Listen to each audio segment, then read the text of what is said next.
1 cup रवा घ्यायचा आहे. जाड असेल तरी चालेल, बारीक असेल तरी चालेल. जाड असेल तर 2दा ते 3दा फिरवून घ्या व्यवस्थित बारीक होण्यासाठी आणि बारीक असेल तर एकदा फिरवून घेतलं तरी चालेल. व्यवस्थित बारीक पावडर व्हायला पाहिजे त्याची. आता यामध्ये आपण पाऊण कप साखर घालणार आहे. साखर घालून परत एकदा आपण व्यवस्थित मिक्सरवर फिरवून घ्यायचं आहे. आता ह्याची छान अजून पावडर झाली आहे मस्त. आता यामध्ये आपण 1 कप मैदा घालणार आहोत. 1 कप मैदा घालून झाल्यावर 1 टीस्पून बेकिंग पावडर आणि पाऊण टीस्पून बेकिंग सोडा, म्हणजे अर्धा आणि पाव असं घालायचं आहे. टीस्पून म्हणजे 1 टीस्पूनला थोडा कमी सोडा घालायचा आहे. पाव टीस्पून वेलदोड्याची पूड घालायची आहे. आणि आता काय करायचं आहे, मिक्सरवर व्यवस्थित फिरवून घ्यायचं आहे. जर हे जास्त हे झालं तर तुम्ही काय करा, 2दा मिक्सरवर म्हणजे निम्म मिश्रण करून 2दा फिरवून घ्या मिक्सरवरनं. हे सगळं छान मिक्स करा. हे तुमचं प्रमाण 1 किलोचं झालं मिश्रण हे, तर 1.5 ग्रॅम आपल्याला सोडियम बेन्झाईट ॲज अ प्रिझर्वेटिव्ह घालायचं आहे. म्हणजे पाव टीस्पून साधारण होऊ शकेल. हे दाखवायसाठी मी एवढं दाखवते, एवढं घालायचं नाही. आणि ह्यामध्ये मी आत्ता घालणार नाही आहे. तुम्ही जर घरगुती वापरणार असाल तर घालायची गरज नाही, पण बिझनेस करणार असाल तर प्रिझर्वेटिव्ह घालायला लागणार आहे, कारण ह्याच्यामध्ये मैदा आणि रवा आहे. आता यामध्ये थोडासा कलर घालायचा आहे, पण तो मी तुम्हाला नंतर घालून दाखवणार आहे. म्हणजे तुम्हाला स्वतःलाच तुमचं प्रोडक्ट कसं सुंदर होईल हे तुमचं तुम्ही ठरवायचं आहे नंतर. आता घरगुती करणार असाल तर 1 कप मैद्याच्या ऐवजी 1 कप तुम्ही रवाच वापरला तरी चालेल. आता इथं आपलं बरोबर अर्धा किलो आपलं मिश्रण तयार होणार आहे. तर इथं मी काय केलं आहे, पाव किलोचं आपलं पाकीट तयार केलेलं आहे. म्हणजे पाव किलोची आपली 2 बरोबर रवा केक प्रीमिक्स तयार झालेलं आहे. अयंगार बेकरीचे जसे मस्त रवा केक असतात तसा सुंदर रवा केक आपला तयार होतो. आता इथं 2 मी केक टीन घेतलेले आहेत. त्याला तेल लावून घेतलेलं आहे आणि त्याला मैदा घालून डस्टिंग करून घेणार आहे. तुम्ही इथं बटर पेपर घातला तरी चालेल. आता मी 2 का इथं घेते आहे, तर पाव किलोची आपली 2 मिश्रण आहेत.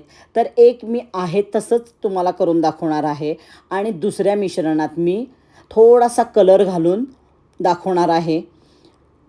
बिझनेस करायचा असेल तरीही असं करा आणि बिझनेस करायचा नसेल तरी तुम्हाला करता येईल. ह्या दोन्हीसाठी मी हे प्रकार केलेला आहे. 250 ग्रॅमला पाव कप आपल्याला तेल घालायचं आहे आणि पाऊण कप दूध घालायचं आहे. अर्धा किलो मिश्रण तयार झालं आहे. त्याची 2 पाकिटं आहेत. 250 ग्रॅमचं एक आपण इथं आत्ता करतो आहे केक. 250 ग्रॅमलाच काय करायचं आहे, पाव कप तेल आणि पाऊण कप दूध घालायचं आहे. आता इथं दुधाचं प्रमाण परफेक्ट दिलेलं आहे, त्या पद्धतीनंच तुम्ही घालायचं आहे. बाकीच्या केकपेक्षा ह्याच्यात दूध जास्त लागतं आणि ह्याचं बॅटर थोडं म्हणजे पातळ असतं. मराठी भाषेत शुद्ध पातळ असतं. आपलं एरवीचं केक बॅटर रिबिन कन्सिस्टन्सी असतं, पण हे थोडंसं पातळ आहे कारण ह्यामध्ये रवा आहे. आणि मला असं वाटतं की मैदा घातला तर हे सुंदर केक होतो. नुसत्या रव्याचा घातला तर थोडं टरटरीत लागतं असं मला वाटतं, किंवा ठोठरे बसतात. तर ह्याच्यासाठी बॅटर हे पातळच पाहिजे. आणि घरगुती करणार असाल तर तुम्ही मैदा नाही, त्याच्याऐवजी कणिक वापरा. पण जेव्हा विकायचा असेल तेव्हा मात्र तुम्हाला थोडं या गोष्टीची काळजी घ्यायला लागते. इच्छा नसली तरी तुम्हाला मैदा घालायला लागेल, कारण क्वालिटी म्हणजे अगदी तुम्ही बाहेरच्यासारखं करायचं असेल तर या गोष्टी कराव्या लागणार आहेत. आता प्री हीट कुकरमध्ये एक 35 मिनटं बारीक गॅसवर आपण बेक करत ठेवला आहे आपला. परत पुढचं आपलं 250 ग्रॅमचं म्हणजे पाव किलोचं मिश्रण मी घेते आहे. आत्ता यामध्ये तुम्हाला मी काय घालणार आहे, तर 1-2 चमचे मिल्क पावडर आणि अगदी किंचित लेमन येलो कलर घालणार आहे आणि ह्या कलरमुळंच आपला केक इतका सुंदर होणार आहे ना. आणि परत मगासारखं पाव कप तेल घालायचं आहे आणि पाऊण कप दूध घालायचं आहे. याचं एमएलमध्ये सुद्धा मी तुम्हाला प्रमाण देते, म्हणजे जर तुम्हाला बिझनेस करायचा असेल तर तुम्ही स्टिकरवर काय लिहिणार आणि स्टिकरवर काय काय लिहायचं हे आपण मागच्या व्हिडिओमध्ये बघितलं आहे, तो व्हिडिओ बघा म्हणजे तुमच्या लक्षात येईल. आता सगळं पाऊण कप दूध थोडं थोडं करत घालायचं आहे आणि छान मिश्रण मिक्स करायचं आहे. बिझनेस करणार असाल तर मिल्क पावडर नाही घातली तरी चालेल. तुम्हाला पुढं मी कॉस्टिंग काढताना दाखवणार आहे की मिल्क पावडरनं थोडं कॉस्टिंग वाढणार आहे. ते तुमच्या ह्याच्यावर आहे. तुम्ही दोन्ही क्वालिटी करून बघा. मिल्क पावडर स्किप करा बिझनेस करणार असाल. बिझनेस करणार नसाल, घरी खाणार असाल तर मस्त मिल्क पावडर घाला, काहीही फरक पडत नाही. सगळं छान मिक्स करायचं आहे आणि आता इथं हा केक मी OTGत बेक करणार आहे. तर 135ला मी काय केलं आहे, प्री हीट 10 मिनटं केलं आहे. आता माझा थोडा जुना OTG आहे. नवीन OTGचं थोडं टेम्परेचर आणि हे वेगळं तुम्हाला घ्यायला लागेल. हा खूप जुना OTG आहे माझा. प्री हीट 10 मिनटं केलेलं आहे आणि आता परत 130ला मी साधारण 20 ते 25 मिनटं ठेवणार आहे बेक करत. अतिशय सुंदर रेसिपी होती, परफेक्ट रेसिपी आहे. घरच्यासाठी आणि बिझनेससाठी दोन्हीसाठी द बेस्ट प्रोडक्ट आहे. करून बघा. जेव्हा बिझनेस करणार तेव्हा तुम्हाला 10 वेळा स्वतःला करायला लागणार आहे. हे बघा. आणि आता दोन्हीतला मी मुद्दामून फरक दाखवते. आता ज्यांना फूड कलर नाही खायचा त्यांच्यासाठी पण दाखवलं आहे. मला खूप कमेंट्स येतात म्हणून मी हे केलेलं आहे. फूड कलर न वापरता पण फूड कलर वापरून पण बिझनेस आणि हे दोन्हीसाठी आपण बघणार आहोत. सुंदर बेक झालेला आहे. आता हा इतका सुंदर तुम्हाला वाटतंय का की हा कसा वाटतो की याच्यात अंडं घातलं असं दिसतो आहे, पण एगलेस आपला रवा केक इतका सुंदर झाला आहे आणि हा पण सुंदर होतो. काही प्रश्न नाही आहे. किती छान फुगला आहे बघा, मस्त झालेला आहे. हा पण चवीलासुद्धा सुंदर होतो. तुम्ही दोन्ही प्रकार करून बघा. बिझनेससाठी कुठला परफेक्ट वाटेल हे तुम्ही ठरवा आणि तुम्ही तुमचा बिझनेस सेट करा. हा पण खूप छान झाला आहे. दोन्हीही केक सुंदर झालेले आहेत.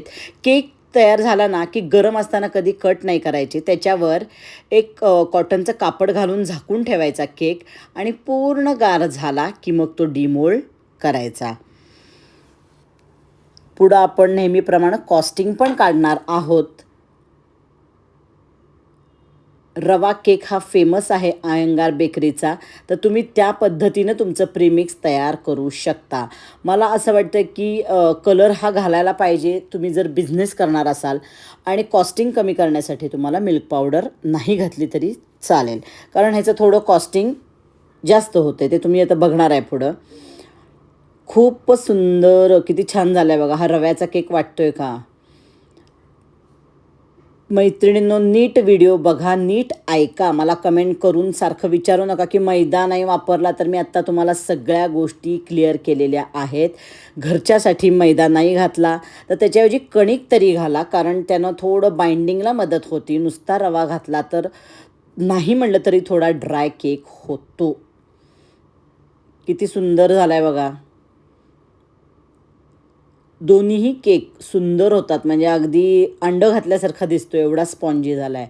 आणि हा केकसुद्धा खूप सुंदर झालेला आहे. पदार्थ नेहमी ना पहिल्यांदा दिसता क्षणी खायची इच्छा व्हायला पाहिजे. पदार्थाला मला असं वाटतं की बघितल्यानंतर तो खावासा वाटणारा पदार्थ हा खरा पदार्थ आहे. आणि तुम्हाला त्याची टेस्ट तुमची द बेस्ट पाहिजे. द बेस्ट टेस्ट असेल, देखणा असेल तर तुमचा पदार्थ कधीही कुठेही फसणारच नाही. नेहमी तुमच्या पदार्थाला मागणीच असणार आहे. हे बघा, हा पण किती मऊ झाला आहे बघा. म्हणजे अगदी अंडं घातल्याचा रंग पण तसा येतो आहे आणि टेक्स्चर तसं येतं आहे. खूप सुंदर, खरंच खूप सुंदर प्रोडक्ट होतं आहे. करून बघा. ह्याच्यात महत्त्वाच्या गोष्टी लक्षात ठेवण्यासारख्या म्हणजे दुधाचं प्रमाण. थोडंसं कोमट दूध घातलं तरी चालेल तुम्ही. आणि त्याचं बेकिंग म्हणजे तुम्हाला तर बाकीच्या गोष्टी येत आहेतच. अतिशय सुंदर प्रोडक्ट आहे. काय करायचं आहे, रेसिपी आवडली, बिझनेस आवडला, लाईक करा, शेअर करा. अजूनपर्यंत माझं चॅनल सबस्क्राईब केलं नसेल तर नक्की सबस्क्राईब करा आणि बेल आयकॉन दाबा. हे बघा, जवळनं बघितल्यावर किती सुंदर दिसतोय ना. आता आपण पुढं काय करूया, मस्तपैकी आधी केक खाऊया आणि मग कॉस्टिंग काढूया, म्हणजे तुम्हाला खूप मदत होईल.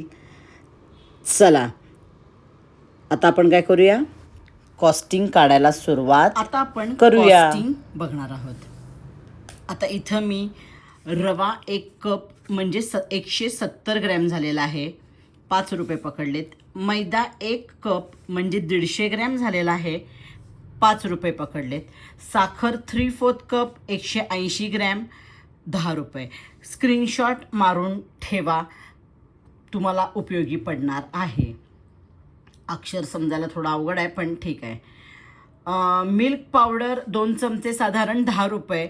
आता ही घरी असेल तर आपल्याला कॉस्टिंगचा प्रश्न नाही आहे, पण ती स्किप करायचे का ते पुढं तुम्हाला सांगते. येलो फूड कलर अगदी चिमूटभर आहे. सोडियम बेन्झाईट 1 ते 1.5, आता ह्याच्यात तर आपल्याला अगदीच कमी लागलेला आहे. 1.5 ते 2 ग्रॅम म्हणजे आपल्याला 1 ग्रॅमच लागणार. बेकिंग पावडर 1 टीस्पून, बेकिंग सोडा पाऊण टीस्पून. ह्या सगळ्याचा खर्च 5 धरला आहे. आणि पॅकिंग इतर 10 रुपयेसुद्धा होत नाही. पॅकिंग इतर कसं ते तुम्हाला सांगते. पॅकिंगची पिशवी असते ती साधारण तुम्हाला 1 रुपयाला पडेल.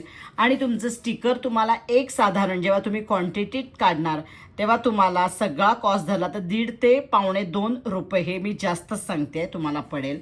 म्हणजे पॅकिंगचा खर्च तुम्हाला 2.5 रुपये जरी तुम्ही इथं धरला तरी चालतं आहे. इथं मी जास्तच धरलेले आहेत पैसे. आता या सगळ्याचं झालेलं आहे 45 रुपये. 45 रुपयेमध्ये आपली 250 ग्रॅमची 2 पाकिटं तयार होतात. 250 ग्रॅमची 2 पाकिटं तयार होतात. आता 250 ग्रॅमच्या एका पाकिटाला काय करायचं आहे, 23 या दृष्टीनं धरलेलं आहे.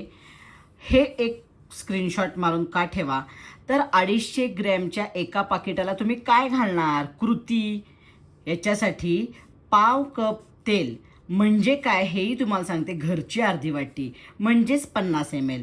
अजून किती तुम्हाला सांगू सांगा, पाऊण कप दूध म्हणजे 150 ml होणार. हे खूप महत्त्वाचं आहे, ह्याचाही स्क्रीनशॉट मारून ठेवा. बिझनेससाठी, बिझनेस करणार नसाल, घरचं असेल तरी तुम्हाला लक्षात यायला पाहिजे की तेल किती घालायचं आहे, अर्धी वाटी घालायचे. आणि पाऊण कप दूध, तुमच्याकडे मेजरिंग कप असेल तर काय प्रश्नच नाही आहे, नसेल तर ह्याची गोष्ट आहे. आता या सगळ्याचा खर्च आपण धरला. एक पाकिट आपल्याला इथं 23 पडतंय. पण आता मी तुम्हाला एक सजेस्ट करू शकीन, सांगू शकीन की तुम्ही काय करा, सरळ इथं मिल्क पावडर स्किप करा, त्यानं काहीही इतका फरक पडणार नाही. घरच्यासाठी वापरू शकता. 10 रुपये तुमचे पटकन इथं कमी होणार आहेत. तुम्हाला पाकिट एक 35 रुपयाला हे आपलं सगळा 2 पाकिटांचा खर्च येणार आहे. इथं 45 आला म्हणजे 35 रुपये येणार आहे. म्हणजे एक पाकिट साधारण 18 रुपयाला पडणार आहे. आता मला अजून इथे तुम्हाला सांगायचं आहे की आपण पॅकिंगचा खर्च जास्त धरला आहे, हे होलसेल तुम्ही धरला, ह्या सगळ्याला तुम्हाला माझ्या अंदाजे 15 रुपये खर्च यायला पाहिजे एका पाकिटाला, त्याच्यापेक्षा कमीच येईल. 15 रुपये मी एका पाकिटाला जर धरले, 60 रुपये तुम्ही विक्री ठेवली, कारण अयंगार स्टाईल एवढा चांगला केक तुम्ही देत असाल, 60 रुपये MRP. तुम्ही डायरेक्ट विकलं 45 रुपये तुम्हाला मिळणार आहेत डायरेक्ट, हे लक्षात घ्या. आणि तुम्ही एक डिस्ट्रीब्युटर ठेवून डिस्ट्रीब्युटरला दिलेला आहे आणि तो तुम्हाला काय करणार आहे, परत दुकानदारांना विकायला देणार आहे. म्हणजे 25 ते 28 रुपये त्याला जाणार आहेत आणि तुम्हाला 18 ते 20 रुपये मिळणार आहेत. मोठा बिझनेस करायचा असेल तर ही गोष्ट आहे. मोठा आहे कारण तुमचं प्रचंड प्रमाणात आहे, पण तुम्ही छोट्या प्रमाणात करणार आहे, सगळं स्वतः करताय, तर 40 ते 45ला मरण नाही. चला, हे सगळं आहे. ह्याचा स्क्रीनशॉट मस्तपैकी मारून ठेवा. बिझनेस मस्तपैकी करा. चला परत भेटूया आपण पुढच्या व्हिडिओमध्ये. तोपर्यंत काय करा, टाटा बाय बाय. पण लाईक शेअर आणि कमेंट करायला विसरू नका. बाय.